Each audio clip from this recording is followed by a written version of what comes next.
Remember, my car has 156,000 miles, and this one is drenched. Anyways, let me go start the car quickly, and other than that, let's hope we don't have a check engine light. You can hear the suction leak. Welcome everybody back to Boost in Motion, guys. Good morning, good afternoon, and good night. Thank you.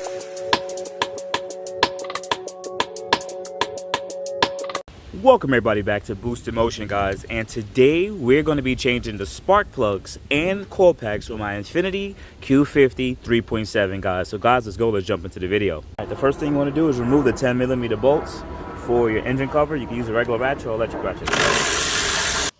All right, so you start by removing 5 10mm bolts for the intake cover. Then you remove 2 10mm bolts on the left and right side intake. Then you remove a band. Yes, there's a band that covers each throttle body on the left and right hand side. You can use a flathead screwdriver to unscrew that.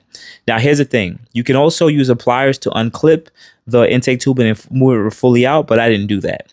Then you'll have to use Allen keys. I'll put a list on what I actually use here, but you have to use Allen keys here to unloosen the throttle body. But I'll break down that a little bit moving next. All right, guys. So now we got all 4 bolts removed, Allen key bolts for the throttle body. We're going to pull the throttle body out, and that's going to give us access to the rear coil pack and plug.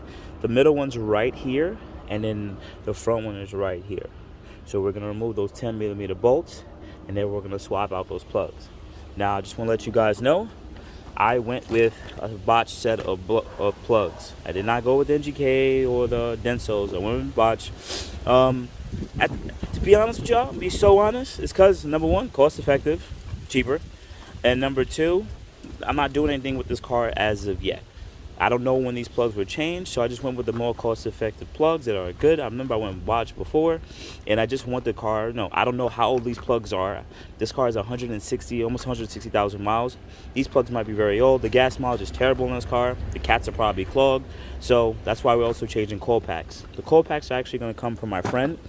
He has a 2015 Q60 Sport 3.7, and he only had like 25,000 miles on his car, literally. So he said, yo, he already had changed out his spark coil packs for some reason. I don't know why. He just liked to do that.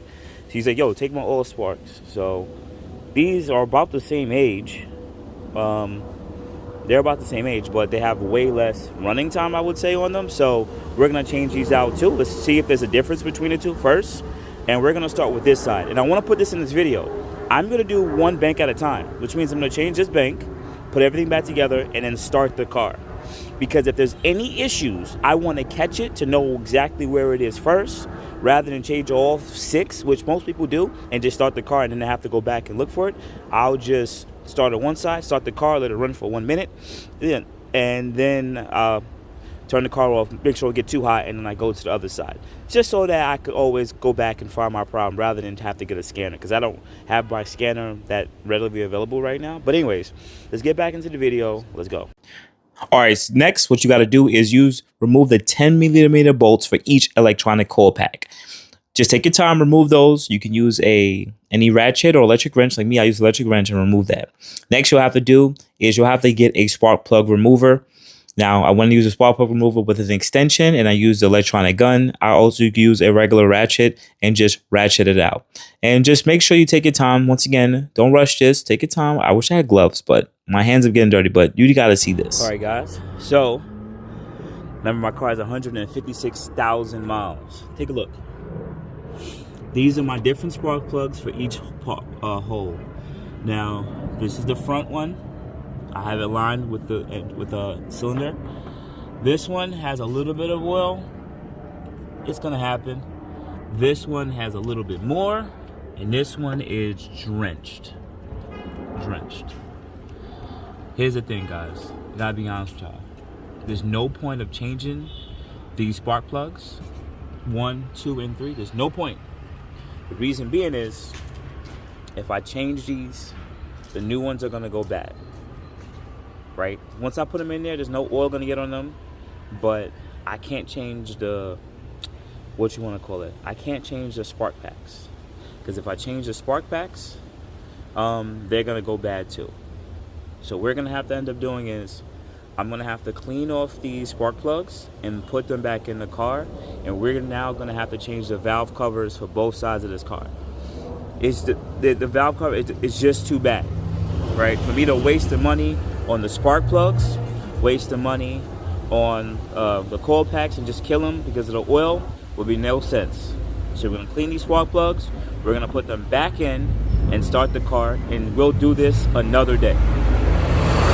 Here's the thing. People don't understand. These older cars need maintenance. Now, I went into this already knowing that I had a leaky valve cover, and I was really hoping that the valve cover wasn't going to be this bad, but it is. And most of the time, if this was a car that I just don't care about, most of us would just change the spark plugs and put the coil back in and just keep it moving. Because you can keep driving this way, which I am. But for me to change out the plugs and then put a brand new coil pack in on it, I'm going to keep this car for as long as I keep it. Doesn't make any sense. So I might as well do it right the first time. I didn't know it had this leak, but in this case, we're just going to do it right and change out the valve cover. All right, here's the thing, guys. So we put everything back together. Everything's clipped back in. Now, I do want to say an issue. When you work on old cars, they're going to have old components, especially hoses. And one of the part of the videos it probably didn't show, I was yanking on this. When I yanked it out, it broke off right here. Right here broke off. So there's going to be a vacuum leak. Right, this is for the PCV for the passenger side valve cover. Let me go start the car quickly, and other than that, let's hope we don't have a check engine light. Let's hope not. All right. Let's see.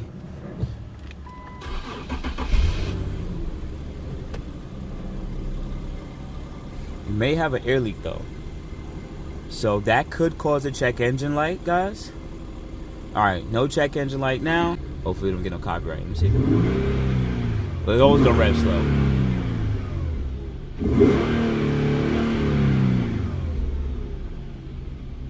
Why isn't it revving higher? I think because the motor's cold.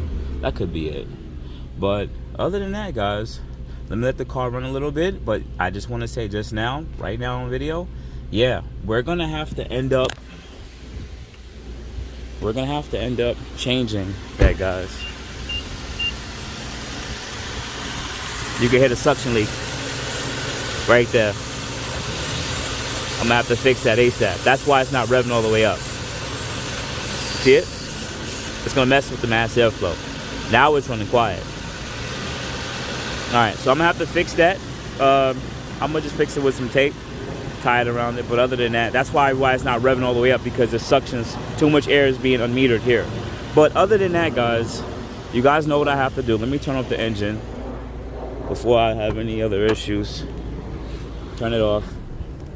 But I'm gonna order 2 valve covers for both sides. I'm gonna order a valve cover for this side and a valve cover for that side. What I also want to include here is I ended up ordering not valve covers, but the seals.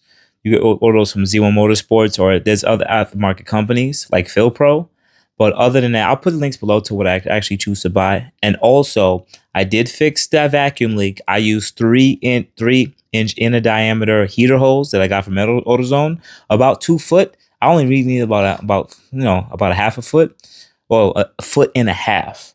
And I ended up installing that to fix this vacuum leak. But other than that, it took care of it, and I'm just waiting on the seals for the valve covers to come. I might end up like cleaning up the engine bay, because I want a clean work area. So I'm probably gonna do some kind of engine area cleaning. So just bear with me. I'll put that in the next video. But other than that, I appreciate it. Let's continue. But yeah, this is what happens with older cars, guys.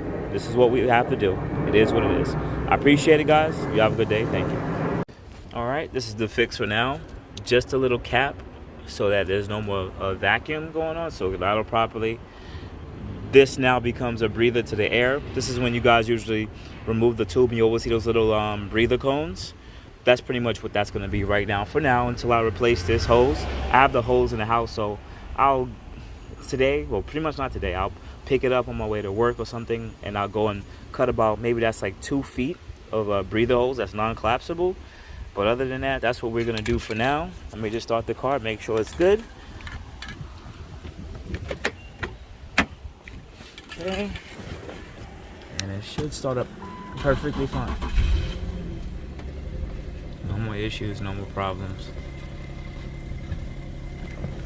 Let it warm up a little bit. Shout out to my Tesla screen. Super dope. Love my Tesla screen. Alright, give some revs. Alright. Let's see. Make sure everything's okay. Alright.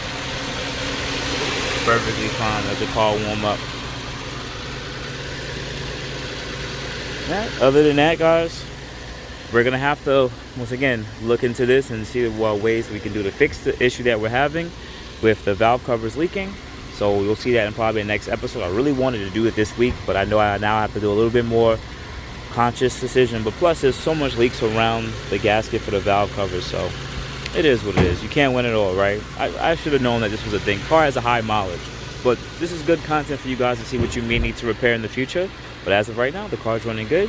So outside of that, you guys, appreciate it. Thank you for tapping with your boy Boost. Guys, have a good day. Thank you. Thank you, everybody, for watching. Do appreciate you guys. Love you guys very much. You can also check out the 2 links I posted for some of my other videos. Also, on top of that, if you want to purchase some Boost in Motion merch, definitely check the link that I posted also. And finally, if you've been watching all my videos and you enjoy them, please hit the link to subscribe to my YouTube channel. Thank you. Thank you.